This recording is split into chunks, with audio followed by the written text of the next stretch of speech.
कल हमने पढ़ा था, कल नहीं परसों जो पढ़ा था, कल की तो छुट्टी रही, हमने पढ़ा था अरब की खाड़ी में अपना जल गिराने वाली नदियों के बारे में, जो प्रायद्वीपीय भारत की नदियां। हमने दो पोर्शन में बताया कि दो पोर्शनों में पढ़ेंगे। एक तो हमने अरब की खाड़ी में जल गिराने वाली नदियां पढ़ लिया, अब बंगाल की खाड़ी में जल गिराने वाली नदियों के बारे में पढ़ेंगे, और वो भी बिल्कुल क्रमबद्ध पढ़ेंगे। उत्तर से दक्षिण की ओर कौन कौन सी नदियां हैं जो प्रायद्वीपीय भारत की नदियां हैं। हमने कहा बताइए प्रायद्वीपीय भारत की नदियों में सबसे उत्तर की नदी कौन सी है? पूरे भारत में प्रायद्वीपीय नदियों में सबसे उत्तरी नदी कौन सी मानी जाती है? तो ध्यान दीजिए, यहां से गंगोत्री से गंगा निकली, और गंगा जो है पश्चिम बंगाल में दो वितरकों में वितरित हो जाती है। एक तो भागीरथी और दूसरी हुगली। हुगली इस प्रकार से आती है, और आपकी ये जो गंगा है भागीरथी है ना, वो बांग्लादेश में चली जाती है। ये जो हुगली है ना, ये मेन है हुगली, क्लियर है? ये हुगली नदी के किनारे ही कोलकाता शहर बसा हुआ है। कोलकाता जानते हैं, पश्चिम बंगाल की राजधानी है। तो कोलकाता जो है ना, कोलकाता एक पोर्ट भी है, बंदरगाह है, कोलकाता बंदरगाह। वो समुद्र पर नहीं है, किस पे है? ये नदी पर है, बंदरगाह हुगली नदी पर है, कोलकाता बंदरगाह। हमने कहा ये हुगली नदी है, तो हुगली नदी तो हो गई किसकी वितरिका? गंगा की। एक भागीरथी सीधे निकल गई और ये बांग्लादेश में गई, और दूसरी नीचे पश्चिम बंगाल को आ जाती है। तो हुगली की ही सहायक नदी है। हमने कहा कि यहाँ पर एक झारखंड राज्य का नाम सुना, झारखंड की राजधानी रांची। तो रांची से निकलती है, रांची के समीप से एक नदी, और ये इस प्रकार से मिल जाती है किससे? हुगली से, और जिसका नाम क्या है? दामोदर, जिसका नाम है दामोदर। तो प्रायद्वीपीय भारत की सबसे उत्तरी नदी है दामोदर नदी। अब दामोदर अपना जल डायरेक्ट बंगाल की खाड़ी में नहीं गिराती है, हुगली के माध्यम से गिराती है। बात क्लियर है? आगे हमने कहा कि ये जो एक नाम सुना होगा, कर्क रेखा का नाम सुना है क्या? कर्क रेखा भारत के 8 राज्यों से गुजरती है। वो राज्य कौन कौन से हैं? हमने कहा गुजरात हो गया, राजस्थान हो गया, फिर मध्य प्रदेश हो गया, फिर कौन सा है मध्य प्रदेश के बाद? बताइए, मध्य प्रदेश के बाद छत्तीसगढ़, फिर झारखंड, और फिर पश्चिम बंगाल, फिर त्रिपुरा, फिर मिजोरम। ये 8 राज्य है कर्क रेखा वाले, जहां से कर्क रेखा गुजरती है। हमने कहा कर्क रेखा पर ही स्थित राजधानी रांची है, झारखंड की। और जो झारखंड है, अच्छा झारखंड राजधानी है। और छोटा नागपुर पठार का नाम सुना? तो लिख लीजिए, दामोदर नदी कहां से निकलती? छोटा नागपुर पठार से निकलती। हाँ, दामोदर नदी छोटा नागपुर पठार से निकलती है, और ये झारखंड में छोटा नागपुर पठार। हमने कहा तो भारत का रूर, बताइए किसे कहते हैं? भारत का रूर कहते हैं छोटा नागपुर पठार को। सही है ना? बिल्कुल लिख लीजिए, एग्जाम में पूछा जाता है। ये छोटा नागपुर पठार है यहां, और ये भारत का रूर कहलाता है। जबकि रूर जर्मनी का एक प्रदेश है, जो जर्मनी में है रूर प्रदेश, वो बहुत ही, किस वजह से रूर को फेमस क्यों है? जो खनिज पदार्थ है ना, बहुत ज्यादा उससे निकलते हैं, इस वजह से रूर प्रदेश कहते हैं। ऐसे भारत में छोटा नागपुर पठार है जहां खनिज सबसे ज्यादा निकलते हैं, भंडार है छोटा नागपुर पठार में खनिजों का। ठीक है, खनिजों का भंडार है यहां पर छोटा नागपुर पठार में। छोटा नागपुर पठार से निकलती है दामोदर और हुगली की ये सहायक कहलाई और हुगली के सहारे अपना जल गिराती है बंगाल की खाड़ी में। एक नदी हो गई सबसे उत्तरी। हमने कहा दामोदर के बाद एक और है छोटे नागपुर पठार से निकलती है, उसका नाम क्या है बताइए? क्या? स्वर्ण रेखा। तो इसमें लिखिए ये है स्वर्ण रेखा। हाँ ये हुगली है, सीधी हुगली है, लेकिन हमें दामोदर से मतलब ये प्रायद्वीपीय नहीं है, हम आज प्रायद्वीपीय भारत की पढ़ रहे हैं। हुगली हम हुगली पहले बता चुके, जब गंगा नदी तंत्र था ना, दो वितरकाओं में वितरित हो गई थी, सीधे निकल गई थी भागीरथी जिसे पद्मा कहा जाता है बांग्लादेश में, और नीचे एक लाइन खींची थी, वही है हुगली। ये गंगा की वितरिका किसका? अरे भाई हुगली वितरिका है, जैसे गंगा आई ना गंगोत्री से, जब पश्चिम बंगाल में जाती है ना तो बीच में क्या होता है, गंगा दो भागों में बढ़ जाती है, एक सीधे निकलती है तो गंगा को भागीरथी कहने लगते हैं पश्चिम बंगाल में। अब भागीरथी जब बंगाल में बांग्लादेश में पहुंचती है तो पद्मा, लेकिन एक धारा जो चली जाती है नीचे को उसको हुगली बोलते हैं। क्लियर है? वो वितरिका है गंगा की। अब वितरिका कहते हैं जब बंटवारा हो जाए धाराओं का, हो नहीं जाता बीच में से कुछ वो हो जाए तो यहाँ एक धारा यहाँ चलने लगी, ऐसी एक गंगा की ये धारा है हुगली। ठीक है, चलिए हमने कहा ये है स्वर्ण रेखा। और स्वर्ण रेखा कहां से निकलती है? हमने कहा ये भी छोटा नागपुर पठार से निकलती है। अगर ठीक है, छोटा नागपुर पठार से कितनी नदियां मुख्यतः निकलती हैं? हमने कहा 3 नदियां निकलती हैं। ठीक है, अभी एक और देखेंगे। तो स्वर्ण रेखा की खासियत क्या है?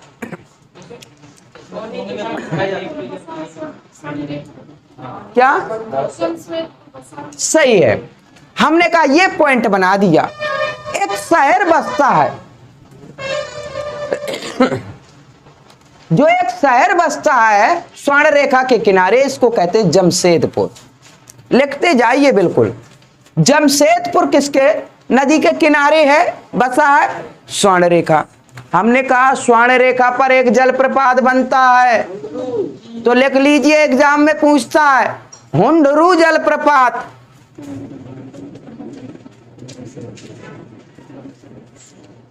ये बहुत पूछता है, ध्यान दीजिए।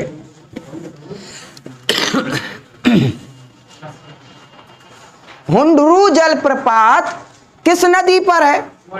तो स्वर्ण रेखा पर है। ये अलग से एक पॉइंट लिख लीजिए। हमने कहा स्वर्ण रेखा छोटा नागपुर पठार से निकलती है और इसी के किनारे जमशेदपुर है। जमशेदपुर जो है ना, ये औद्योगिक शहर है, और जब औद्योगिक शहर है ना तो अपना पूरा मलबा जो है ना इसी नदी में बहा देता है। पूरे शहर का मलबा कहाँ जाता है? स्वर्ण रेखा पर। और जब ये मलबा जाता है ना फैक्ट्रियों का, तो ये समझ लीजिए इसमें कोई जीव नहीं रहता है। ये जीव विहीन नदी है, कोई जीव जिंदा नहीं रहता, मछली वगैरह रहती नहीं है। इस वजह से इस नदी को कहते हैं जैविक मरुस्थल। इस नदी को किस नाम से जानते हैं? जैविक मरुस्थल के नाम से जानते हैं।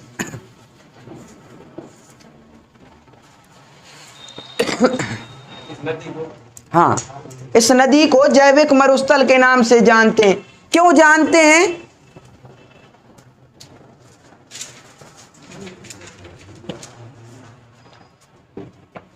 बताइए क्यों जानते हैं? क्योंकि इसमें कोई जिंदा जीव नहीं पाए जाते हैं। क्यों? क्योंकि जमशेदपुर यहाँ पड़ता है और फैक्ट्रियों का पूरा मलबा इसी नदी में बहाया जाता है, जिस वजह से जलीय जीव नहीं रह पाते इसमें जिंदा। तो जैविक मरुस्थल के नाम से यह स्वर्ण रेखा जानी जाती है। एक पॉइंट यहाँ इस नदी से, एक पॉइंट दामोदर पे और लिख लीजिए। अगर भारत में कहें कि किस नदी को नदी रूर के नाम से जाना जाता है, रूर नदी के नाम से जाने वाली कौन सी नदी है? लिख लीजिए, रूर नदी है दामोदर नदी। रूर नदी किस नदी को कहते हैं? दामोदर नदी को। ठीक है, आगे बढ़े।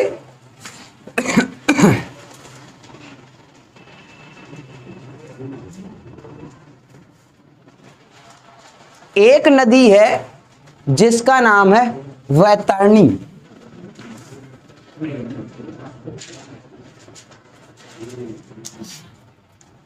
इसका नाम है वैतरणी।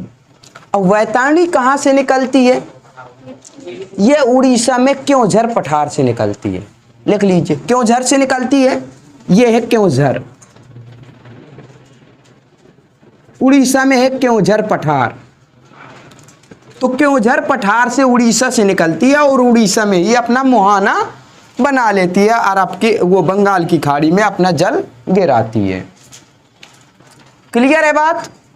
ये हो गया। इसके बाद एक नदी और, हमने कहा छोटा नागपुर पठार से ही एक नदी और निकलती है और इसका नाम क्या है? क्या नाम है? हमें ऐसा क्यों लग रहा है कि आप गलत बोल रहे हैं?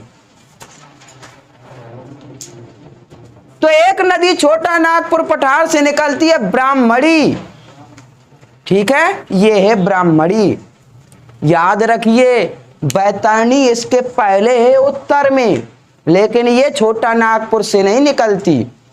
चारों ऑप्शन आएंगे, दामोदर, स्वर्णरेखा, वैतरणी, ब्राह्मणी। आपसे पूछा जाएगा बताइए इनमें से कौन सा छोटा नागपुर पठार से नहीं निकलती है? चारों ऑप्शन आएंगे, दामोदर, स्वर्णरेखा, वैतरणी, ब्राह्मणी। कौन सा छोटा नागपुर पठार से नहीं निकलती है? तो वैतरणी नहीं निकलती, ये क्योंझर पठार से निकलती है। क्योंझर उड़ीसा में है, ये उड़ीसा से निकलती, और ये छोटा नागपुर पठार झारखंड में है। रांची ये है, याद रखिए, रांची झारखंड की राजधानी। इसी के छोटा नागपुर पठार यानी रांची के समीप से निकलने वाली नदियां हैं ये। ब्राह्मणी भी हो गई, ये देखिए, और इसके ऊपर जो वैतरणी है वो नहीं निकलती है। क्लियर है? क्रम आ जाएगा उत्तर से दक्षिण की ओर सजाइए। अभी यूपीएससी में पिछली बार पूछा गया था, ठीक है, इन्हीं में से कि बताइए निम्नलिखित में से कौन सी प्रायद्वीपीय भारत की नदियां नहीं है। उसमें दामोदर दिए था, स्वर्णरेखा ऐसे दिए था, दो और दिए थे। तो हमें क्लियर पता है नहीं, वो दूसरा क्वेश्चन था। और एक ऐसे पूछा था प्रायद्वीपीय भारत की नहीं है। तो कल जो पढ़ा हमने वो भी प्रायद्वीपीय भारत की, अरब की खाड़ी में जल गिराने वाली। आज हम पढ़ रहे हैं बंगाल की खाड़ी में जल गिराने वाली नदियां, 4 नदियां। इसके बाद जो 5वीं एक नदी है वो कौन सी नदी है बताइए? ये है महानदी। इसके बाद है महानदी। ठीक है, और महानदी कहां से निकलती है? ये आपके छत्तीसगढ़ से निकलती है, और कह सकते हैं आप दंडकारण्य पठार से। आप लिख लीजिए दंडकारण्य पठार से।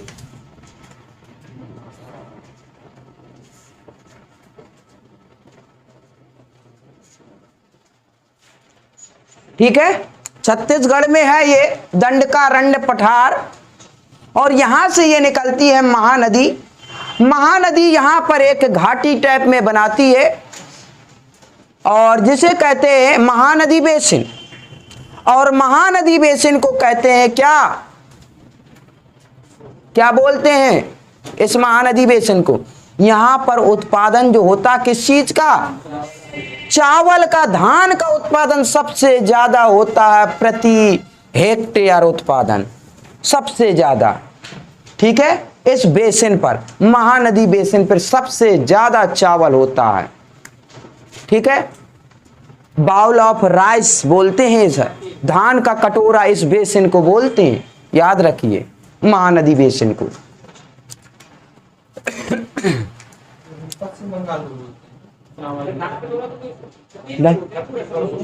अरे भाई, तो ये क्या किसको बोलते हैं? तो ये कहां से निकलती है? सबसे ज्यादा होता है धान, होता है। और हमने कहा कि प्रति हेक्टेयर उत्पादन, ये एक भूमि जो है ना नदी बेसिन, ये महानदी बेसिन, इस बेसन पर चावल उत्पादन बहुत ज्यादा होता है। और पश्चिम बंगाल जैसे राज्य बड़ा तो वहां ज्यादा खेती होती है। वैसे खेती तो चावल की सबसे ज्यादा किस राज्य में होती है? वाह,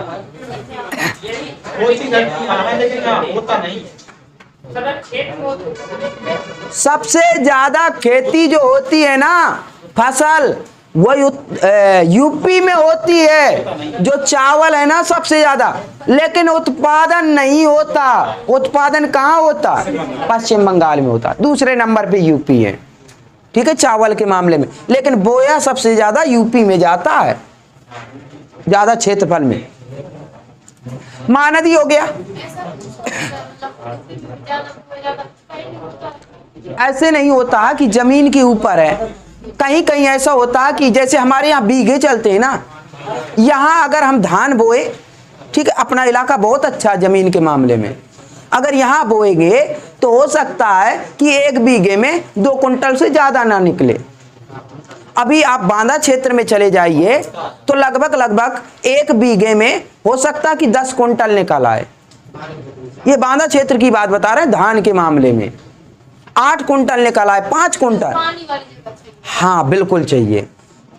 सबसे मेन चीज होता है कि पानी की व्यवस्था वगैरह कैसी है। और इस इलाके में अगर बो देंगे तो पहली बात 1 बीघे में हो सकता है कि 10-5 किलो ना निकली, क्योंकि पानी की व्यवस्था ऐसी है। बिल्कुल है, जमीन नहीं है, उसके लायक नहीं है। बिल्कुल है। और यहाँ पर हम कह दे कि चने बोइए तो चने सबसे ज्यादा, हम कह दे वहां बो दीजिए चना, तो हो सकता है कि ना हो बिल्कुल। तो ये चीजें हैं, जमीन का अंतर है और उसकी परिस्थितियां,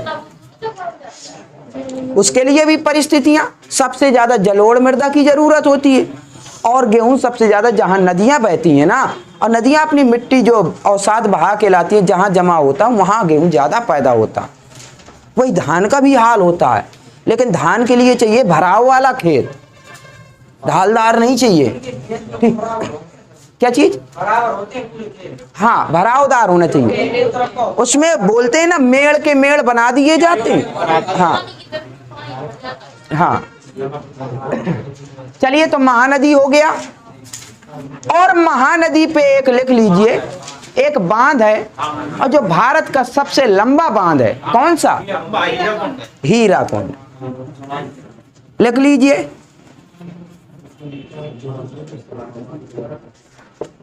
हीराकुंड बांध किस नदी पर है? महानदी। किस राज्य में?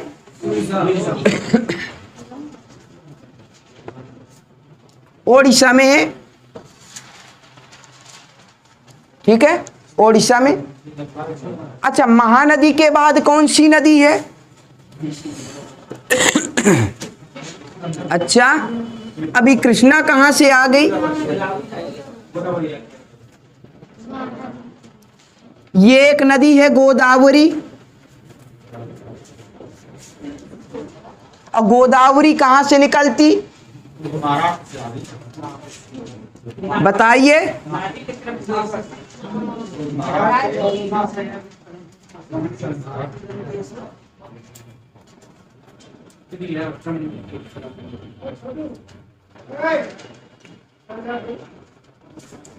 अब सही है।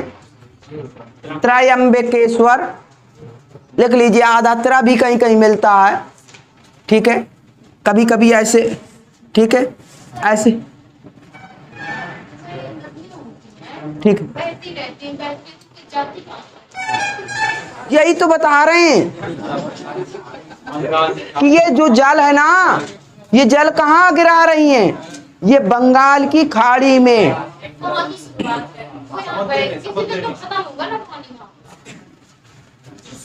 वो भी बताते हैं, और नीचे आ जाएं फिर वो भी बताते हैं।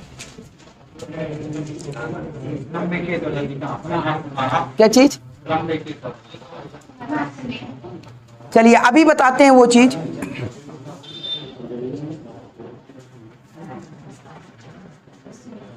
इसे कहते हैं क्षोभ मंडल। ठीक है, ये हमारा ये सभी का सभी ये क्षोभ मंडल है। जो हमारे बृहत हिमालय है ना, बृहत हिमालय की या हिमालय की चोटियां जो है ना, ये इस प्रकार से बना लीजिए, ऐसी चोटियां हैं हिमालय की। और ये ऊंचाई हो गई कितनी, मान के चलिए सभी चोटियों की ऊंचाई लगभग 4400 मीटर के लगभग है। सभी के सभी 4400 मीटर ऊंचाई की हैं, लगभग एवरेज बता दिया। और यहां जब ऊंचाई हो जाती है ना, यहां का तापमान जो होता है बहुत कम होता है, -10 डिग्री, कम से कम -10 डिग्री। और फिर और कम चला जाता, फिर ठंडियों की बात करेंगे तो और ज्यादा चला जाएगा, लेकिन लगभग कितना बना रहता है यहां पर। हाँ बिल्कुल है, बहुत ठंड होती है। तो ये जो होता है ना एरिया, यहां पर ये ग्लेशियर जमा हुआ है। हिमनद जानते हैं, ग्लेशियर, जैसे फ्रिज में बर्फ जम जाती तो इसका तापमान बहुत कम कर दिया जाता है फ्रिज के द्वारा, रेफ्रिजरेटर जो होता है। ऐसे ही बहुत बड़ा ये रेफ्रिजरेटर जो फ्रिज है ना, ये वायुमंडल भी होता है। जैसे ऊंचाई पे जाते हैं तापमान बहुत कम हो जाता है, अपने आप जमने लगता है।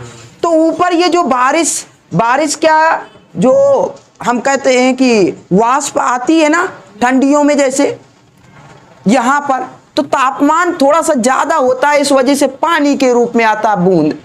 लेकिन वहां जो होता है ना, वहां क्या होता था, जम जाता है पूरे के पूरे। आप उत्तराखंड में जाएंगे तो बर्फ देखेंगे कि नहीं, ठंडियों के दिनों में ये पूरी की पूरी चोटियां क्या हो जाती हैं, बर्फ से ढक जाती हैं। और ये पूरा एक तरीके से पत्थर बर्फ का होता है। ठीक है, और जैसे जैसे गर्मी होने लगती वैसे वैसे ये पिघलने लगते, तो पानी आने लगा।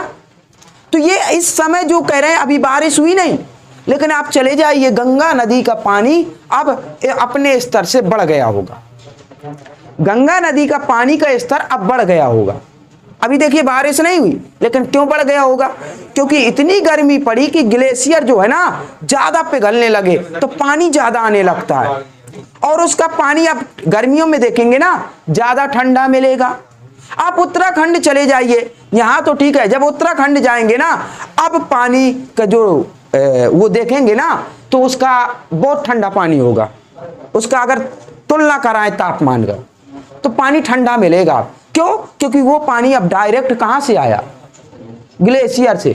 लेकिन जैसे बरसात शुरू हो जाएगी, वो पानी उतना ठंडा नहीं मिलेगा, क्योंकि वो बारिश का पानी आने लगेगा।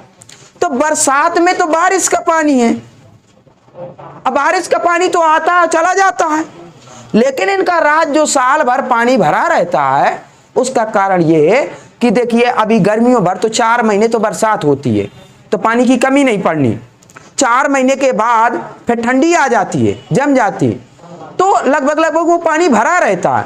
और इसके बाद जैसे गर्मी आती तो फिर वो पिघलना स्टार्ट हो जाती, धीरे धीरे रिश्ता रहता पानी। इस प्रकार से वर्ष भर ये नदियां बहती रहती हैं, और इन्हें कहते हैं सभी हिमालय नदियां वर्षवाहिनी हैं। वर्षवाहिनी का मतलब वर्ष भर बहती रहती हैं, कारण ये है। अब सही है, वर्ष भर क्यों बहती हैं ये नदियां, कारण ये है। ठीक है, ये भी हमने बता दिया। यहां की नदियां जो वर्षवाहिनी नहीं होती, प्रायद्वीपीय हम पढ़ रहे हैं ना, प्रायद्वीपीय भारत की नदियां वर्षवाहिनी नहीं है।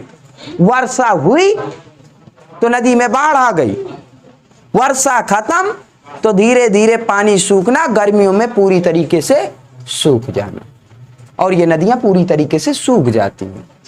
जो हम पढ़ रहे हैं ना अभी, ये नदियां साल भर में लास्ट में गर्मी में सूख जाती हैं। ये वर्षवाहिनी नदियां नहीं पढ़ रहे हैं हम, ये प्रायद्वीपीय भारत की पढ़ रहे हैं। जो हिमालय की हमें पढ़ चुके हैं, सिंधु नदी तंत्र, ब्रह्मपुत्र नदी तंत्र, गंगा नदी तंत्र, वो वर्षवाहिनी नदियां हैं, वर्ष भर बहती हैं। ठीक, आगे बढ़े। गोदावरी नदी निकलती है त्र्यंबकेश्वर, और यह त्र्यंबक यहाँ पर एक गांव भी है। और शहर की बात करें तो नासिक से, शहर की बात करें तो नासिक से निकलती है, पर्टिकुलर त्र्यंबकेश्वर से निकलती है, त्र्यंबक नामक गांव के समीप से।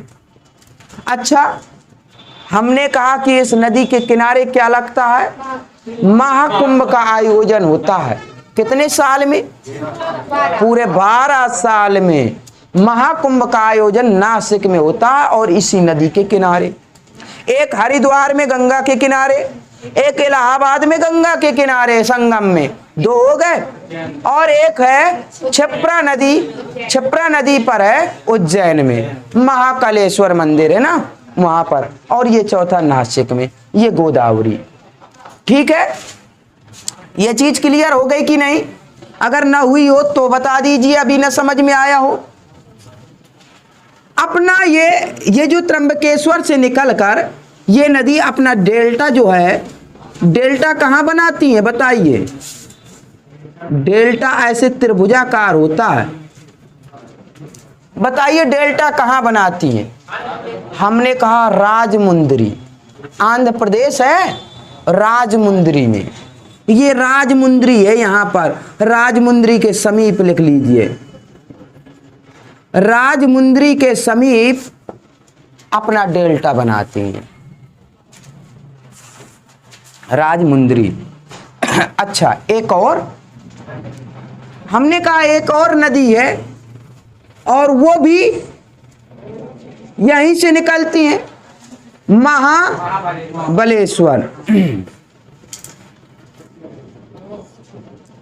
थोड़ा सा चलिए पहले इसकी देख लेते हैं। महाबलेश्वर कहाँ, महाबलेश्वर से कौन सी नदी? कृष्णा नदी निकलती है, लिख लीजिए, ये है कृष्णा नदी। कृष्णा नदी जो अपना डेल्टा बनाती है ना, वो कहां पर? हमने कहा लिख लीजिए, लिख लीजिए, यहां पर एक है विजयवाड़ा,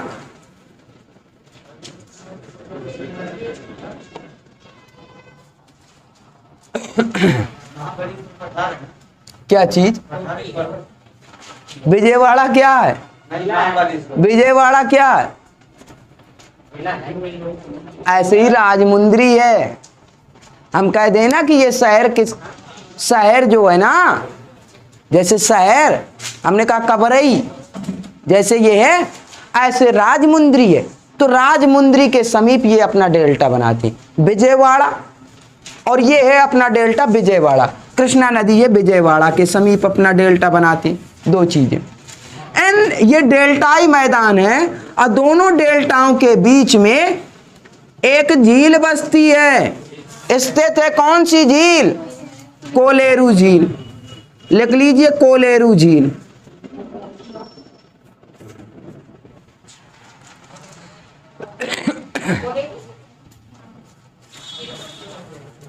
चिल्का उड़ीसा में है, लेकिन इसकी खासियत है ये जो 2 डेल्टा है ना, इस वजह से बता रहे हैं, दोनों डेल्टाओं के बीच में एक झील है जिसका नाम कोलेरू है। हाँ, राजमुंदरी और विजयवाड़ा के समीप में ही मध्य में कोलेरू झील है। अच्छा, हमने कहा गोदावरी की कुछ सहायक नदियां हैं क्या, पूछ देता है तो क्यों ना देख लें। गोदावरी की सहायक नदियां थोड़ा सा देख लें। देखिए नदियां कैसे जुड़ती हैं, जैसे एक पेड़ होता है ना, पेड़ की शाखाएं ऐसे चलती हैं, ऐसे नदियों की भी शाखाएं होती हैं। ये देखिए एक नदी बह रही है तो पता चला एक नदी ये मिल गई, एक नदी आगे मिल गई, दूसरी नदी यहाँ से आई, तीसरी नदी इसमें मिल गई, फिर आगे बढ़ी, ऐसे नीचे से भी आएंगी, ये भी आएगी, ऐसे मिलती हैं नदियाँ, इससे मिल जाएगी का इससे मिल जाए, ऐसे आती हैं नदियाँ। ठीक है, तो ये नदियाँ जो हैं किसकी सहायक, हम अभी देखेंगे गोदावरी की। पहले देख लें, इससे क्वेश्चन ज्यादा पूछते हैं। गोदावरी की सबसे प्रथम नदी यहां से जो आती है महाराष्ट्र में, ये लिख लीजिए, ये है प्रवरा नदी। ठीक है, प्रवरा के बाद बताइए कौन सी नदी है? कौन सी? हाँ, यहां पर देख लीजिए, इसे मिटा दें, इसे लिख लीजिए प्राणहिता।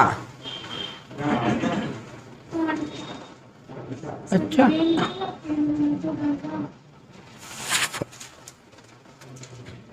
ठीक है, प्राणहिता लिख लीजिए। फिर यहां से आती है एक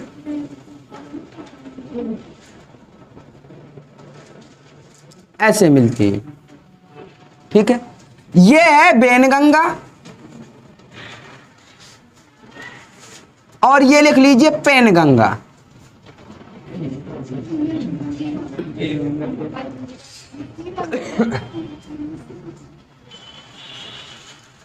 ठीक है,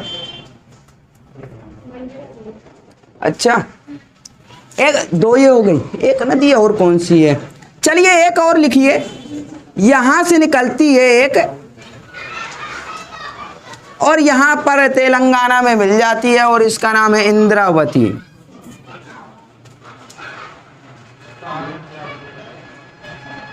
ये निकलती है, आती तो उड़ीसा से है, आती तो उड़ीसा में है, लेकिन ज्यादातर बहती है कहां पर? छत्तीसगढ़ में। एक बस्तर का पठार सुना है क्या? तो ये बस्तर के पठार से बहती है, ये बस्तर के पठार से बहती है इंद्रावती, और गोदावरी में मिल जाती है कहां? तेलंगाना में। बहुत इंपॉर्टेंट नदी है इंद्रावती, याद रखिए, यह भी गोदावरी की सहायक है। एक दाएं ओर से मिलने वाली एक नदी मात्र है, और उसका नाम है मंजीरा।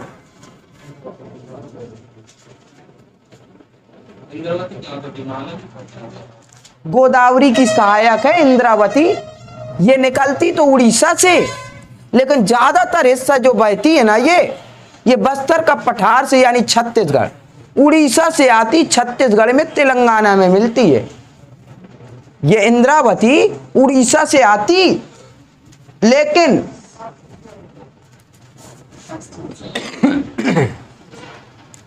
उड़ीसा से आती है, छत्तीसगढ़ में सबसे ज्यादा बस्तर के पठार पे चलती है, बीचों बीच पठार से होते हुए, और फिर इसके बाद तेलंगाना में गोदावरी से मिल जाती है। ठीक है, और मंजीरा एकमात्र ऐसी नदी है, मंजीरा एकमात्र ऐसी नदी है, ठीक है, जो दाईं ओर से मिलती है, बाकी सभी के सभी बाईं ओर से मिलती है। सीधे पूछता, बताइए गोदावरी की दाईं ओर से मिलने वाली एकमात्र नदी कौन सी है? तो मंजीरा नदी है। ठीक है, आज के लिए यहीं समाप्त करते हैं।